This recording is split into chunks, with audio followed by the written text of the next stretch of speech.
This is my husband Troy, my name is Millie, and this is our home, Cognition Language Lab, our golden chariot. Been living in it full time for 2 years, since the day we bought it, since the day we stripped it, so I've lived in it and through every single step of the process of the build.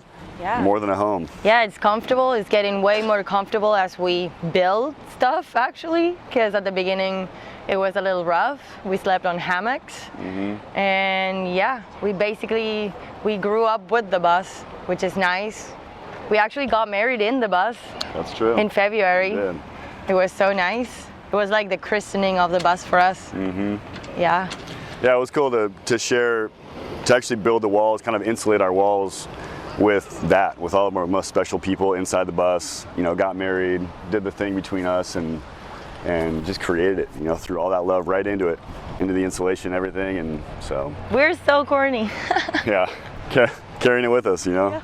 Well, this is our common area. This is our library, our chilling space. This is where the social happens. We're supposed to be a cultural hub, you know, like people just come hang out, read a book, drink a coffee, mingle. Our idea is to have a full cultural immersion. So we want to ship the bus to South America, to Patagonia actually, and we want to open a mobile library to offer services in remote areas where you have small towns and they're really in the middle of nowhere. They're super pretty, but sometimes they're just out there, remote.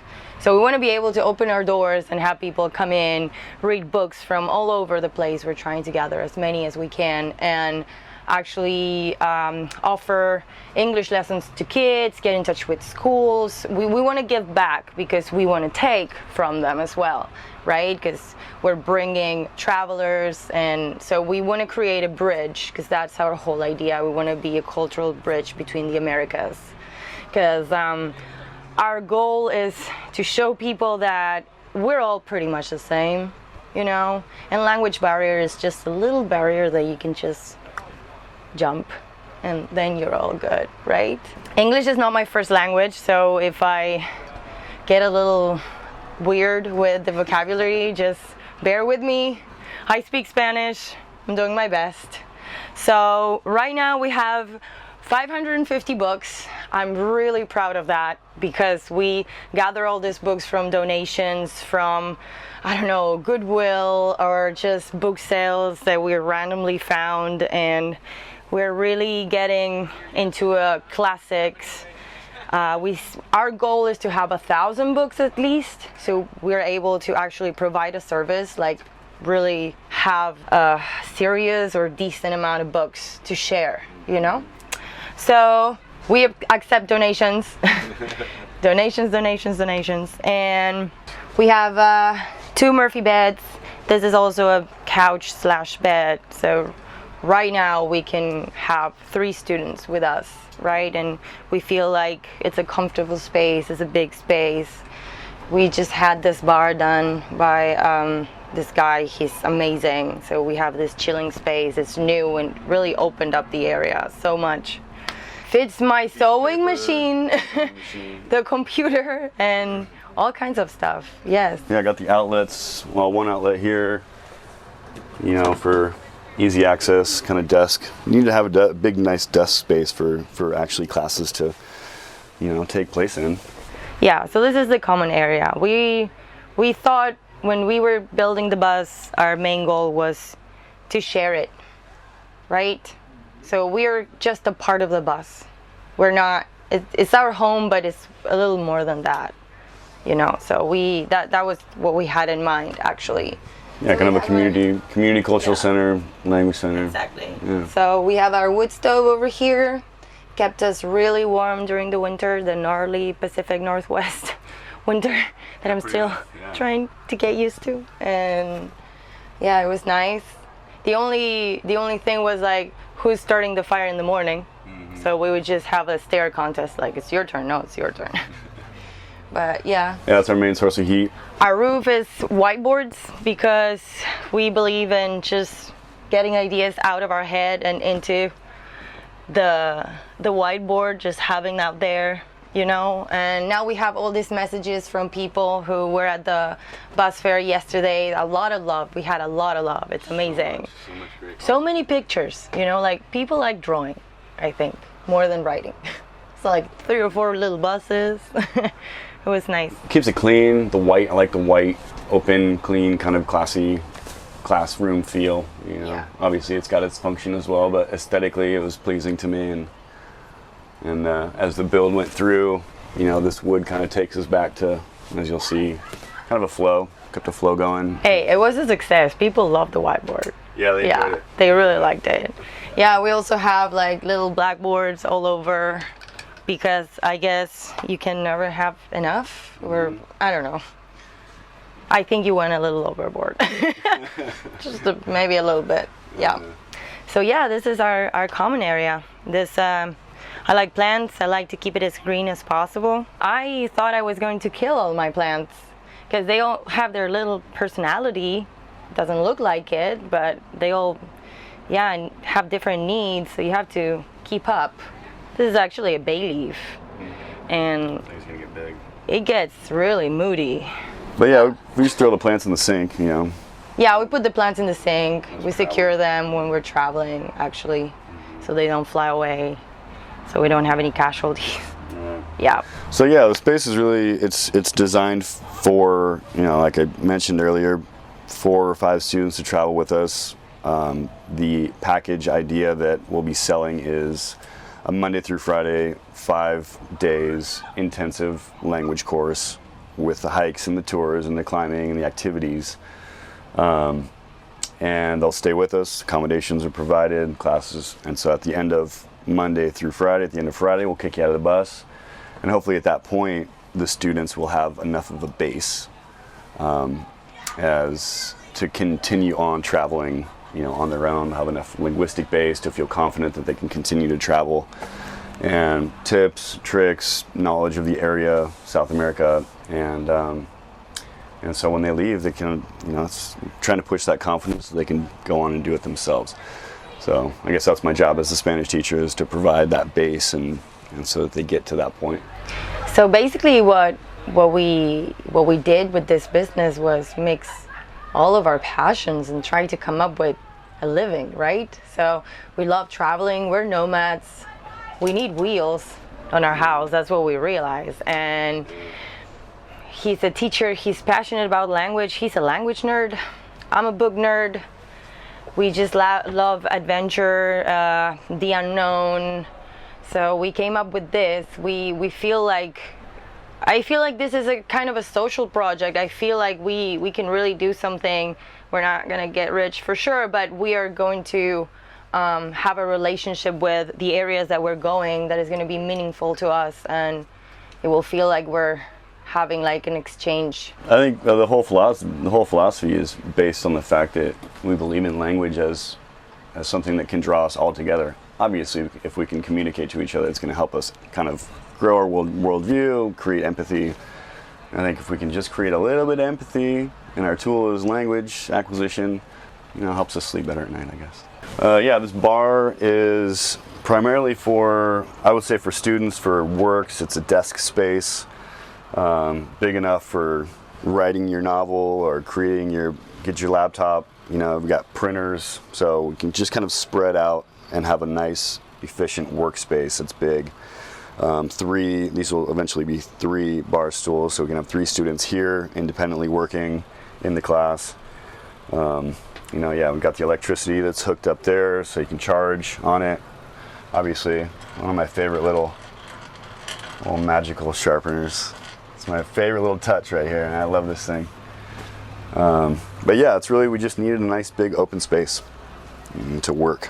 Cool. And get down to it. It's not completed, but the boards are actually cut. They're over there, and this is gonna flip open, both of them, and fold down, and then our other mattress is sitting right in there in the cockpit, and it's just a mattress that fills in this space. And I'm thinking maybe a couple, you know, would A very tiny couple. And so then we'd hit our number 5 students. I think 5 is our magical number for the student capacity, but yeah, maybe a couple here, and then these are both twins. So there's there's that. But yeah, nice comfy cushions. She and cousin Jess made these from scratch, sewed them all up, did a fantastic job actually right on our desk space. She was in here sewing for hours. Yeah, homemade. She did a great job. Really tied the room together. We had the hooks before we had anything else. They're attached to the actual ribs, so they're super sturdy. And as we didn't have any seating space or anywhere to chill, we just had 3 hammocks, and they were the best. So we decided to keep them because the hammock is, you can't beat a hammock, you know? You just have to have it available when it's possible. You know, it's just across the room and just chill there. Yeah. And we hang lamps, I don't know, speakers. Well, here we have this chair, which is really nice. Actually, I really like chilling here. Plants, because you can never have too many plants apparently. And yeah, that's why we decided to keep them. These 3 originally were, this bar space as the design was actually going to be swing set chairs, so chained actual swings. So it was part of the original bar design, but we realized that it is not comfortable. You don't want to sit in, you know, swing sets and try to study, and it wasn't practical. I like the idea, but it didn't work out.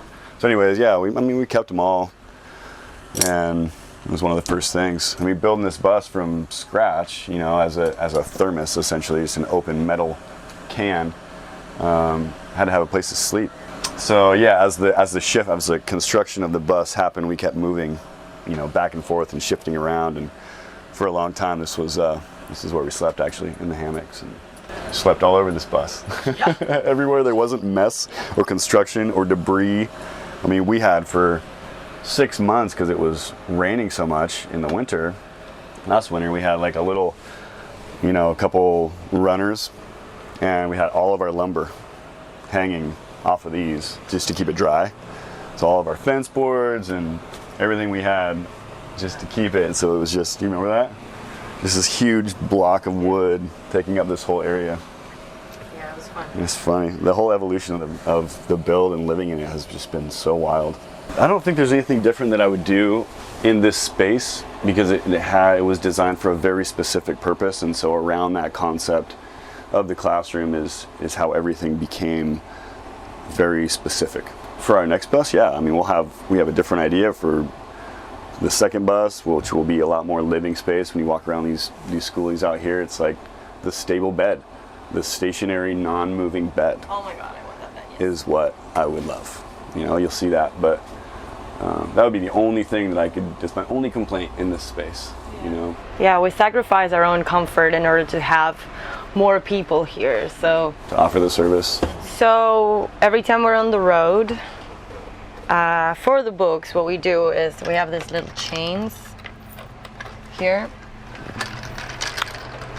It was an idea that we thought about it, and it was, I'm not sure this is going to work.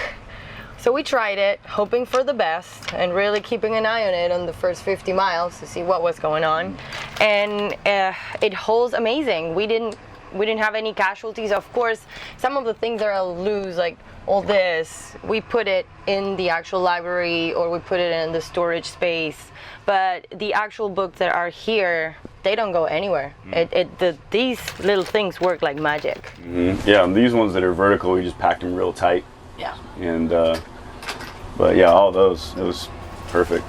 You know, the eventual idea is we might keep the chains, but the eventual idea is to create, because we need kind of a dinner table. We don't have a table to sit, you know, 6 people around if we want to cook dinner for the students, like we're going to eat. So the idea is to kind of create this space as folding tables that cover up the books too. So when we're on the road, we just fold it up, latch it, fold it down, and it will take up kind of this whole area. So you can have 2, 3, 4, try to squeeze 6 around like a nice common table area. That's one thing that we're lacking at the moment, you know, so. It's like everything else, it's another project. Yeah. Yeah. Make it ergonomical, make it comfortable. A place where people are not suffering when they're in here with 6 other people traveling around, you know, that's an important thing when you're in a hostel. It's one of those things like, oh, you know, you go to the bunk and you're with 20 other people, and it gets tight and it gets intimate. And so the idea is to try to keep it as open as possible, keep it comfortable. Everybody's got their space. Put their backpacks under here. This is all luggage. That's luggage. Got lots of space for everybody. So those touches. It's about comfort. You can't really learn efficiently if you're not comfortable and relaxed in a nice, healthy space. So. We use the original switches from the original panel because they look very, very cool, actually. They're a little sticky, but they control the LED lights. So every single light we have in this line of the roof all the way to the end of the bus has an individual switch, right? So we'll still have to fasten them and do it properly, but we want to keep as much of the original setup as possible, just to not lose the touch of the Skoolie, and because actually the parts of it's really cool, so we really want to have that feeling. So that's why we kept these guys over here, but they work really well. And so we have LED lights. They barely take any of the electricity from our solar panels. They work great. Yep. We're happy with that. The old captain's chair. This is my captain's chair. For the fire, right? Gotta have a spot. Stoking fire. This was our winter seat. Wake up in the morning, make the fire. You got your cozy little spot here. Grab your wood. Still have a little bit. Yeah, a little bit. But yeah, this seat was specifically designed for this little nook. Hang a light right here eventually, a little reading nook. You know, try to create little zones of comfort where you can just kind of sit back, relax, read your book, hang out. Still was online, search, as many of you guys have, and I was working with Economy too, so $150, HQ series, has another name, but yeah, I found it online, they shipped it. It was originally for outdoor, like hunters and campers. They have those kind of outdoor tents. So really good price, and then just went full bore on that, you know, triple walled stainless steel chimney pipes, because it's kind of nerve-wracking, you know. We got CO2 monitors, and it's like we don't want to. Oh yes. The first few days we tested it outside. We make sure that it was cured it exactly, that it was working well. We did a little bit of research on the actual piping, because temperature can really mess things up a little bit if you don't really think about it. But it worked perfect for us. Actually, this reflects the heat, so it takes the heat away from the walls and spreads it a little bit. We keep this area open because actually the heat goes up, so it helps being more efficient into taking the heat all the way to the other side of the bus. So yeah, we're happy. We like this corner. Love this spot. Yeah. Favorite spot on the bus. I have a lot of favorite spots. And then the second favorite spot on the bus is not for seating, but it is for a solar compartment.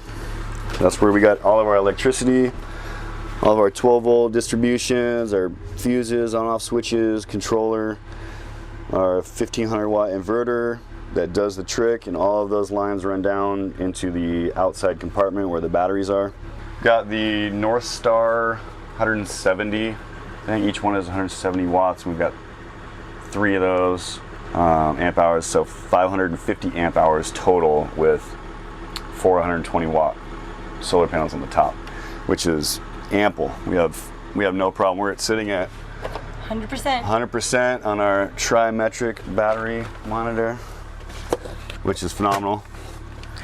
And yeah, we have absolutely no problems with electricity running everything we need, and the idea is to have enough too for, always goes back to the students, but to have enough to charge their phones and their cameras and their, you know, laptops and everything they need really. We got a printer that we run off of too for our publishing efforts. Well, that's the first thing you have to know is what kind of gadgets and appliances you're going to have, how much you're going to spend, and you do the math, which it took me a while to understand, and then that's how you figure out how much you need, and that's low. Yeah. And that's how we figured out what kind of system we needed to install. We got tons of help we just follow so many other Skoolies, and they were way more advanced or already figured that out, and we got many ideas from YouTubers, and YouTube was a huge tool for us for the learning process, because we're not builders or electricity savvy people. I don't know, we're just learning as we go. Absolutely, yes. Yeah. Talking about community, it's so cool to be a part of this community. It's like the nicest, most intelligent, proficient, people. Yeah, it was super important. 98%. Yeah, majority of it. I had help with this bar that our buddy did, metal worker. The walnut cabinets that you'll see back there were handmade from scratch from my cousin. And yeah, just phenomenal. Like, you'll see his work, and then you'll kind of look at all the details of my work. Big difference, but he taught me a lot of how actually to work this. Yeah, attention to detail. Shane. Yeah, thank you, Shane. Love you, man. So he was a big influence on a lot of knowledge, on how to work, how to trim, everything. He hooked me up with all my saws, nail guns. Gave me the knowledge and said, "Go for it, have fun." And you're doing that. Sometimes you have fun, sometimes you're scratching your head for hours, like, how am I going to do this? Yeah, losing your tape measure. This is our living space. We spend most of the time here. This is the kitchen / bedroom. This side we have our throne. This is the first seat we actually had. We used to fight over it in the morning. It was the only seat we had. Yeah, it was super nice. It was our coffee spot for the morning. You're close to the stove, waiting for the coffee to brew, so it's nice. Here we have a propane stove, an oven. For me, having an oven is super important because I love cooking, I love baking. I don't know if I'm really good at it, but I really love. You're amazing at it. Don't be humble. Okay. Yeah, I like baking bread and just baking cookies. I don't know. We cook a lot. We cook a lot, so that was a very important thing. We didn't want to go electric, or we wanted to have a full-size oven. This is actually, we found this in a used marine store. So it's like a boat stove. Mm-hmm. So it's kind of cool. Yeah, it works great. It's super efficient. Yeah, it's super efficient. We have a little propane gas for this, and the tank can last. And I use it every day, and I use the oven every other day. And I think a month and a half, 2 months. Yeah. Out of one. Yeah, 1 5-gallon propane tank was. We pushed almost 2 months out of that 5-gallon. Yeah. Yeah. Which is cool. Mm-hmm. Yeah, it's used every single day. So yeah, this is super efficient. We love it. Here we have our walnut cabinets made by Shane. Shane is our cousin. He's awesome. He's a builder. He's an artist. And we have a lot of storage space. Actually, it's this whole width. We keep our dry food and like pans and everything. It's like everything from the kitchen is in there. Eventually, we're gonna move some things up once we finish the details on, the hooks and the shelves. But for now, yeah, we keep it all here, and it works great. We have a big countertop. That's super important for me too, because you can knead your bread here, no problem. Make a mess. Yeah, making a mess. Definitely a crucial part of what I wanted in a kitchen is a big counter space, just lots of open area. It was, we have to sacrifice a little bit of space here for the bed or whatever it is, but it's one of those things that was a must in my house, just in general. Nice big open kitchen spot. For us, the kitchen is the heart of the house, for everybody, I think. So we really use it, we enjoy it. We have this little herbal garden. They're thriving, which is awesome. They're my first plants ever. Oh my God, this is actually bolting. The chamomile is bolting. Awesome. So yes, they they're great. I love them. People love them actually. Books and plants. Happy home. Yeah, pretty much. Got this is our little kitchen our mini fridge. Opens up. So we left this open just so that it could breathe. I mean, they say you got to leave about 4 inches around the whole thing, which it has. So put some fencing in there, and so you actually have full circulation through the little shoe rack, through the fence itself. And yeah, I've still got a drawer to put in. This is our printer spot. Slides out. Nice little nookie use of the space there, and that actually fits our computer and our paper and all of our gadgets that we need. One more drawer and our little closet will be done. One more drawer and it's ready, yes. So that's what we get for clothes space, but that's all we got. Yep. This is our closet. Might be nice to have a little bit more. Most of I got a bunch of clothes under here. Actually, my closet is that first one over there at the moment. Winter gear is underneath our bed. Yeah, it's actually all about organizing yourself. If you change seasons, so you recycle, you move the clothes around, right? You take out the summer, put away the winter. Right. You just have to have a system, and just get used to the system, and then you're all set. Mm-hmm. Some things take a little longer, but yeah, but this is luxury compared to the last 4 years. Last 4 years of our life was living off of in a tent, off a motorcycle, riding 2 up. So that whole trek and coming here, as soon as we bought the bus and it was stripped it, that was still luxury. This whole thing has been luxurious. We have a roof and it doesn't leak, and we can sleep in here, and look at all this space, So, yep.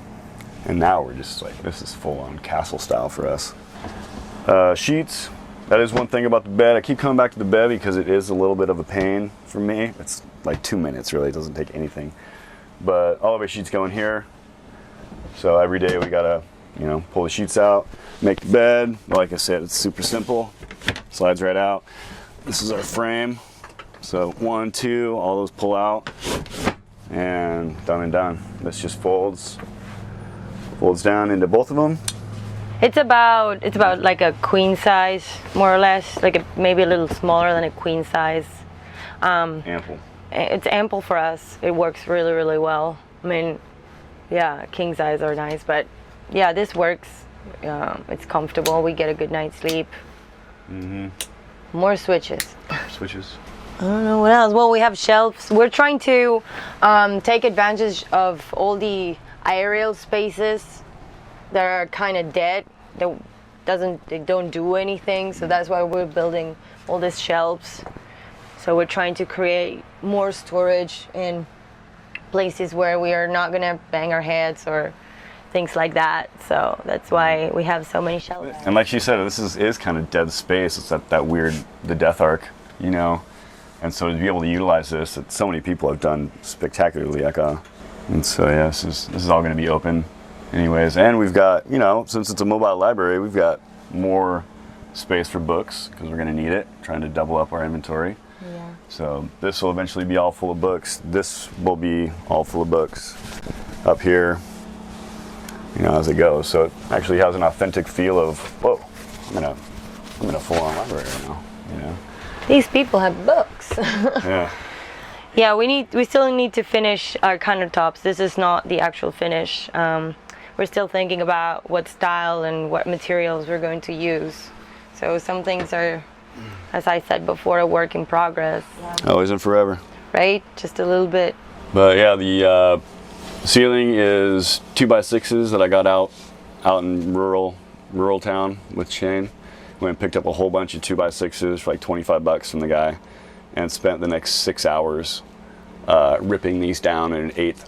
So it was just every single one of these was just set the saw and ripped two sixes just all day until we had, I think we counted, there was 500 that we cut. More or less. Yeah. So labor intensive, absolutely, because each one was ripped and then it was burned and then it was stained and then it was nailed up. But underneath you've got full insulation, spray foam, anywhere where it didn't expand. I stuffed the pink stuff up in there, and so we're fully insulated. And it had to be as low as possible. So I had to get creative about saving that extra 1/4 of an inch that I had between the floor and the ceiling so that I could stand up straight. I'm right there. Just because you're so tall. Just right there.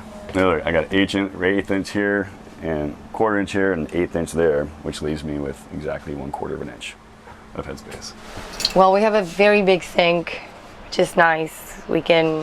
I can procrastinate with dishes as much as I want, which is great.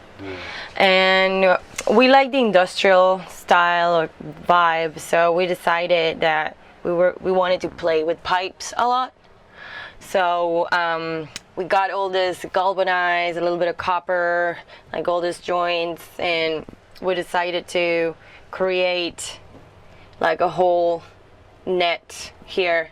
So eventually we're gonna have a shelf, we're gonna hang our pans, we're gonna keep going with the actual piping all the way here. We want to hold these mason jars with more piping, so that's our idea. I really like it. People really liked it yesterday. Yeah, just kind of sprinkle them in to the space. Yeah. And back where that green thing is covering, that's going to lead, it's going to be exposed piping that leads to the shower, which is not finished. And well, this is obviously all decorative. Here we have a valve. This is actually the way the water comes from. We have a marine foot pump for our water, which is great because it's super efficient on water. I can be doing dishes here, just have my foot there, so I control it. We don't waste any water. It's just, for me, it's perfect. It's exactly what I need. What are we at for? Remember we were using that pump for a while, the actual electrical pump, and it was 40 gallons a week, I think we were using. Yeah, it was 45 gallons in 5 days because the pump we had, we still have it actually, it's 40 psi, and it was an amount of water that I didn't actually need it for dishes. So we switched to the foot pump, so now our water is like, we use a tank in 10-12 days. We get out of 45 gallon just for dishes. For now, that's what we have. It's right here. We have a 45 gallon tank. The idea is to have a couple more underneath the bus, but we're still figuring that out. We need to run some numbers on actual usage of water for the amount of people that we're going to be, and showers, and so we're still, everything is math. It comes down to that. So yeah, I love it. This kitchen makes me very, very happy. We didn't install it yet. We bought a tankless water heater and we're gonna use it for the shower. That's the whole idea. It works. We tried it. Works great. Yeah, it works great. We used it as an outside shower last summer, and it was really cool. But we kind of want to install it here in the future bathroom.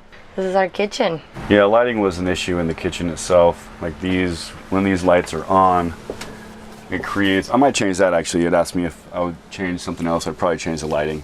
I wouldn't have them overhead because they just get in the way. They create so much shadow everywhere, maybe from the sides. But this was crucial to have a little bit of light on the countertop in the kitchen sink area, so that because you just get blocked, and it's kind of annoying to have those shadows following you around everywhere. Well, welcome to the this is my HD TV screen of the house. All the magic happens. Obviously, this is one part that is remaining of the build. Haven't quite gotten to it. Got a couple ideas for another bunk for our traveling students. So we have one more bed that's going to kind of fold up from here. So in the process of figuring all that out. But yeah, I got 183,000 miles on the DT360. It's got the 545 Allison transmission in it. So little brother of the 466, but and so far it's cranking. Let's see how far we take it down. We went to Ashland last year, and that was down to Crescent City to Eureka and then back up the coast. That was probably the most mileage we put on it so far. Other than that, it's just been straight build. And they just get it done in the last couple of years. So yeah, we got some fire hazards here. My favorite spot. Lots of rig jobs after we took out all of this electrical nightmare. This is pretty much what we ended up with. took out a whole tote full of electrical lines and wires. Actually, we were about 9, I think, coming down here. I have to do the quick math, but yeah, it's anywhere 8 to 10 miles an hour, or miles a gallon for gas mileage. I do most of the driving. Yeah, the majority of it, I would say, 99%. Yeah, I drive. Yeah, sure. These a couple little trinkets. These are actually for sale at the bus fair. Photography we had on display. Most of these are from travel, Spain, La Paz, Bolivia. Skateboard is the dinghy at the moment. It's our mode of transportation. And to just kind of cover up the eyesore that is the front undone part of the bus. But yeah, a little howdy doody. He keeps us happy and alive on the road. You know, gifts from other travelers. Yeah, I want to keep this mechanical door as intact as possible because I love it. I wanted to keep intact as many possible things that came stock and original on this bus, just because I just love it. You know, I just love the school bus. So all these little attributes really make it for me. So this is gonna stay for sure. I had a radio in here in my panel, and that was one of the things that I took out as I was cleaning up the whole electrical system. Had 2 heaters in both, took out those, all the electrical things, had the CD radio, ended up taking out, which is that's a regret. It's a big regret. But yeah, this is eventually gonna get kind of all built up. I'm gonna build some wood, rebuild it essentially, and have a little bit of stash space there, make it more comfortable. But this is the last project, we're gonna get to. Yeah, it just needs love. As you can see, the transition comes and stops right here. It's just because this idea needs time to marinate and think about how I'm gonna pull off that bunk bed up top. We got these ribs here, so I can bolt in just like we did with all the hammocks on the top of the ceiling. I'm just thinking chains, accordion, maybe a 3 style accordion, and that bed will be enough. 7.5 feet by a twin bed will fit just fine. A couple stairs here to hop up into it. But the idea is to actually house students who want to come and travel with us and learn, Spanish and be in an intensive language program, accommodations, breakfast, you got your books, you got your 4 hours a day of Spanish, and then on top of that we go climb and get into nature and do some hands-on learning that way. So yeah, I got to figure out a way to put one more bed in here so I can have 5, at least a class of 5. 4 or 5 is a really comfortable class size for us. So. A lot of people ask, what is cognation? What does even cognation mean? And as a Spanish teacher or language nerd, one of those very huge strategies is using the knowledge of our first language as a basis of strategy to learn and acquire the target language. One of those strategies that I use as a teacher is cognates. Cognates are those words that we already know that they're similar or the same across languages. So you have the word like doctor, same exact spelling in Spanish as it is in English. It's just the pronunciation is different. So focus on that in the classroom of learning how to pronounce and know the alphabet phonetically is the huge basis. And once we get that general first step, then we have 33% of our language in English that we already know, all of our vocabulary. We can just transfer that into Spanish in this case, because we use thousands and thousands and thousands of words. So using that understanding is a huge strategy. So naming the bus cognation using cognates takes on a couple different meanings. We got cognation, and then we actually have the noun, the state of, being in cognates. So using that as a tool to bridge the gaps linguistically, culturally, bring the Americas together in a sort of traveling adventure education style is where the name comes from. So yeah, we can't stop being nerds. We love it. So and cognation is a cognate. Cognación. Cognation. Yes, it is. So thank you very much for coming to our home. I hope you like it as much as I do. This is made with love and just our passion and sweat and tears.